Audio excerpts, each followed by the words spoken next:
Hey, what's going on everybody? Zach here, and today we have a different kind of video for you guys. We are going to be restoring my 1957 Gibson ES-175.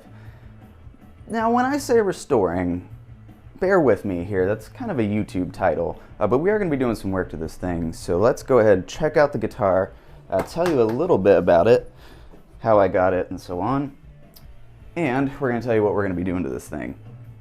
So this is a 1957 Gibson ES-175D. D meaning it has two pickups in it. These only came with one standard, but you could order it to have two. So this one is a little bit unique because it is cherry red, which was not something that Gibson actually offered for these. They did make a couple of them. I want to say there are one or two factory cherry red ES-175s. Very rare guitars. This is not one of those, at least I don't think. It's really tough. This guitar has been looked up in the Gibson shipping ledgers. It was marked as a blonde or natural finish guitar there. My personal opinion on this is I think this guitar was sent back to Gibson sometime in the early 60s to be refinished in this cherry red color, which was something that happened back in the day.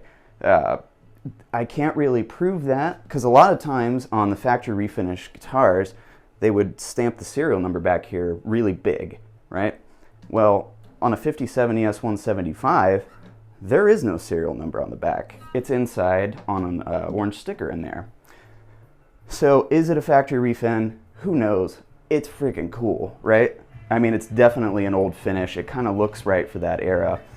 But unfortunately, this guitar, as many others have, kind of fell victim to parts robbing because, you know, it had two regular space patent applied for pickups, it had the pots, you know, it had the tuners on it that you need, all for like a Les Paul standard, you know, the $250,000 to $500,000 guitars, but you could pick these up pretty cheap, take all the parts off of them and use them on a conversion or something, which is what happened a lot.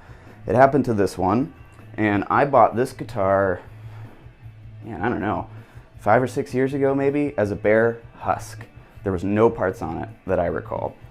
Now, I have put some original parts back on this thing. However, the pickups and the wiring are new. They're replacement. And that's what we're going to be fixing today. So yeah, bear with me here on the talking. I promise we'll get to working on this thing here in a minute.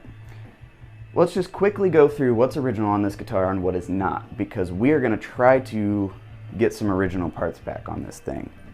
So top to bottom, tuners, reproduction, no sense in buying original, these work better anyways. Truss rod cover is original, nut is not original. Like I said, all of the pickups and wiring are not original, they're new. It has Brandon Wow 1959 clones in it, which are great. But again, I'm trying to restore this guitar back to as close to the original parts as I can. This is an original nickel ABR1, however it is not correct for the guitar, but I am going to keep it.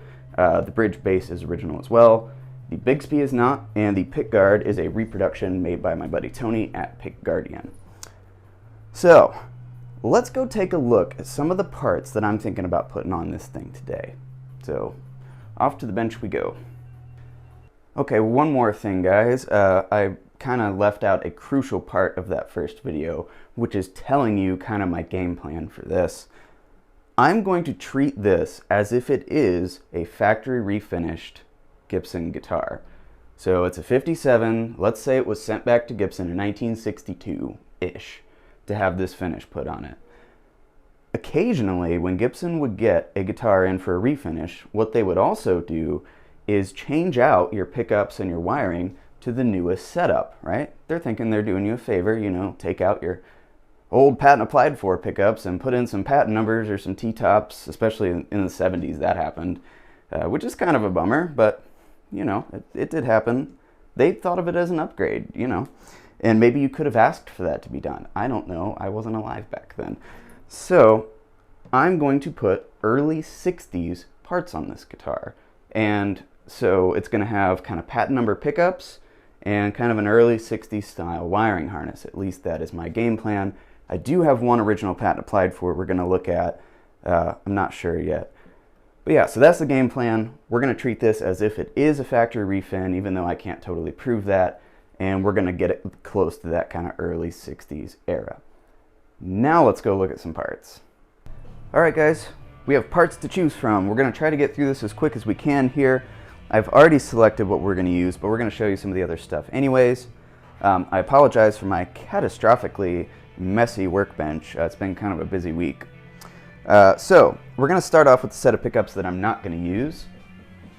This is around a 1965 or 1966 Gibson patent number. I do want a patent number, but I don't want one from this era. Let me explain why. We know it's a 65 or a 66, probably a 66 actually, because these are chrome.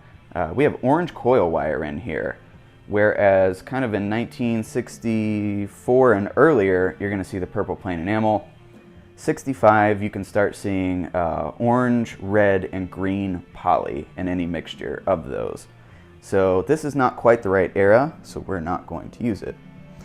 Kind of a similar situation with this pickup, only this one I believe is most of a patent applied for.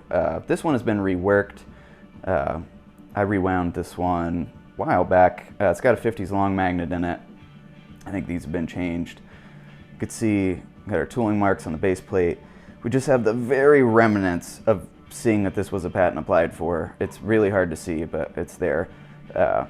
We're not going to use this one either, because again, we're going for early 60s. Just thought it'd be cool to show you. And this one had our purple plain enamel. So here's the set of pickups that we're going to use. This I actually just rebuilt last week. This is an early 60s patent number, which is perfect. See, we got our tooling marks on the base plate there. Yeah, there we go. Check that out. This is a nice pickup. It had a messed up base plate on it, and I found this nice plate on Reverb and managed to get that and get this kind of back into a really good shape here. This one has original pole pieces, original slugs, original tape I reused. This one does have a 1950s long magnet in it. We are going to use this one as our neck pickup because the lead is nice and long. And I believe I wound this to 7.7 or 7.8. Yep, 7.8. That is perfect. It's ready to go in the guitar. Our bridge pickup is going to be this, which is another early 60s patent number. Purple wire. And we have our decal, tooling marks, all the good stuff. This one has also been kind of reworked. And let me explain that real quick. If you guys don't know, I make pickups for a living as well as restoring vintage pickups. So I tend to have a lot of these kind of floating around. You know, I'll buy them cheap, not working, and get them going again.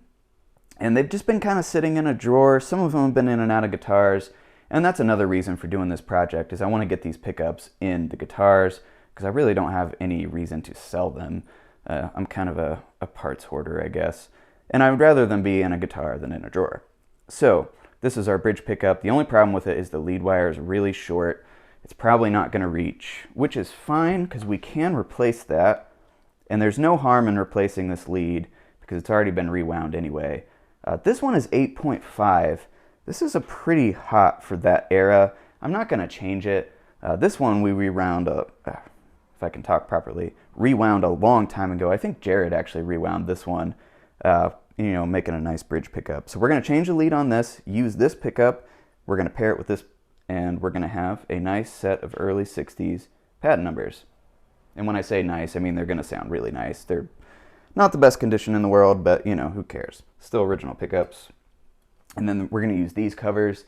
These are my brand wound 59 clone limited edition covers. We got the TV shape, dimple pole pieces, all that good stuff. I also managed to scrounge up some original springs and screws. Well, 3 original springs apparently. One of these is not. You could see they're kind of white-ish in color, these old Gibson springs. Pretty neat. I'm going to use those.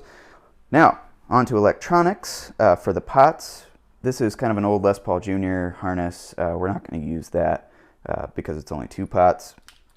But we do happen to have this quad set of old Centralab pots.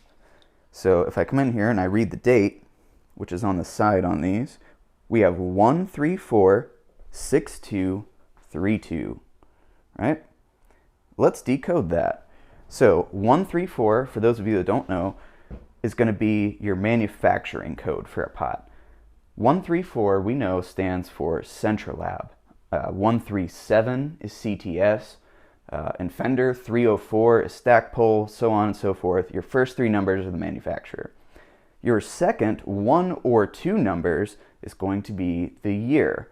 In this case, it's 13462. So that's 1962.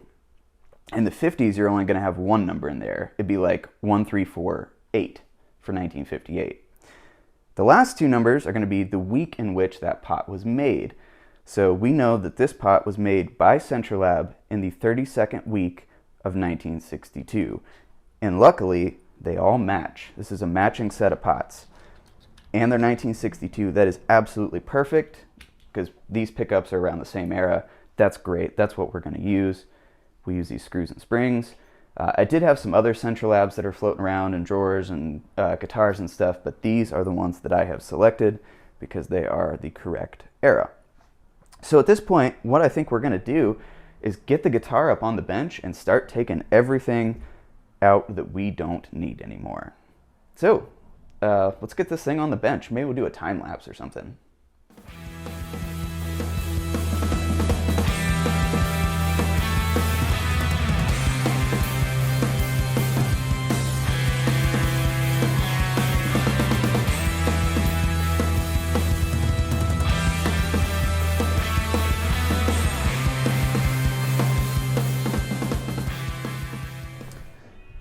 Alright, so all the parts are out of the guitar now. I went ahead and just took everything out as one whole assembly. Had a little bit of a surprise. Kind of forgot this pickup was in this guitar. This guitar does also have original black M69 pickup rings, which is great. I have reproductions if we needed them, but these are original, so we're going to go ahead and reuse them. This thing has a patent number in it already. I totally forgot about this. I put this guitar together quite a number of years ago, and apparently it escaped me that I put this in here. This has been rebuilt. I don't even think it has that many original parts in it. I'm going to take it out and take a look at it, but we're going to go ahead and continue on with our plan and use those pickups because they're a little bit nicer. The neck is a Brandon 59 clone. The covers on here, I believe, are throwback. It's kind of what they look like. Great covers. John has a great cover, but I'm going to go ahead and replace them with mine. The switch actually appears to be vintage as well, although it's not a 50s switch. It does look old, or older, maybe a 60s or 70s switch, not sure. New CTS pots is what we pulled out, as well as a jack. We'll probably reuse the jack, or maybe even put a new one in. It does have ceramic disc capacitors in it though, which are correct for that guitar, and these are vintage as well. Now originally, the ES-175 would have had pot cans and all that stuff. We're not going to go that far. I have some vintage pot cans. I don't feel like messing with that. If the original components are in there, that's all I really care about. So we're going to ditch all of this, put these and our correct pickups in it. We're going to reuse the switch, maybe reuse the jack. And yeah, so right now I'm going to take these out of the pickup rings and I want to take a closer look at this patent number, see what's going on with that. Hey guys, real quick here, I'm editing this video right now and I noticed that I was kind of an abrupt cut from this scene to the next one. We are going to go ahead and stop working on the guitar here for part 1. We're going to split this up into 2 videos just because it's going to be ridiculously long if I don't. So we're going to cut to an outro now and then we're going to be done for today, and part 2 will be coming up shortly. There you guys have it. We are down to a bare husk now. We are ready to install our old parts. Gotta say, it's been kind of nice to work on some of my own stuff for a change. Like I said, I build pickups for a living and we've been really busy, and my fellow small business owners out there know that rarely do you have enough time to actually work on your own stuff. But it's a Saturday, I had some time, so it was cool to start this project. Yeah, so we're gonna get this thing put back together. I took the Bixby off. I didn't have to. The Bixby is a replacement. I thought about trying to find an original Bixby or a tailpiece. Nah, I don't feel like spending that much money on an original Bixby, and I think the Bixby is cooler than a tailpiece anyways. This guitar reminds me a lot of another one of these I had. I had a 59 that was blonde. Similar situation, it had been parted out, and maybe I'll throw a picture up of that now. And that's where a lot of those parts that I took off came from, because I got this and I had both of them at the time. Didn't need both of them, so I took all the nicer parts off at the 59, put them on here. I put all new stuff in the 59 and sold that because I thought this was a cooler guitar. But yeah, so part 2, we're going to go ahead and put this thing back together. You know, just doing this whole thing in one part would be way too long. It's already too long to begin with. So stay tuned for that. Like I say, check the channel to see if that's up yet. I'm going to keep working on this thing and film part 2.